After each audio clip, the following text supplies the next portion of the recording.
এটা উঠলো কেটা এটা যাত্রা দিয়া বহ তুমি এই অজু ঢুকি তা না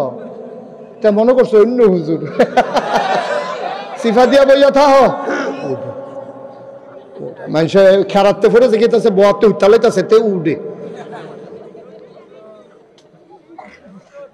হ্যাঁ নতুন লোক আর পুরানো কোনো এখন থেকে যে উঠে তার কোনো বিচার হইতো না যার লোকের তো উঠে তার বিচার হইব তার লোকের যার লোকের তো উঠে তার বিচার হইব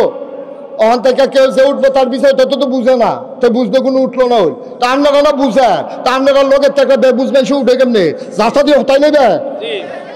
হ্যাঁ সহজ করে একটা কথা বুঝাইয়া কই চিনি কি কি কি চিনি চিনি কেউ যদি ইচ্ছা করে খায় এটা কি তিতা লাগে না মিঠা লাগে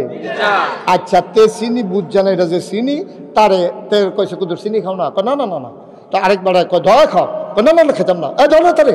এখন দুইজনে ফিস মোড়া বান দিয়া ফালার লোক হতাইয়া তারপরে খাইতো নাতে তার এই স্বামীর ডুহাইয়া আড়া দিয়া এরপরে যদি তার মুহ কুদুর চিনি লাগাই দেয় তে যে ইচ্ছা করে খাইছে না যে ইচ্ছা করে খাইছে তার মুহ যেমন মিডা লাগছে যারা আড়া দিয়া বান্দিয়া জিব্বার মিডা লাগাই দিছে ওখান কি চিনি তিতা লাগে না মিডা লাগে চিনি এটা ইচ্ছা করে খাইলেও মিডা এটা বান্দার একটা কইন্দাইয়া মুড়াইয়া খাওয়াইলেও মিডা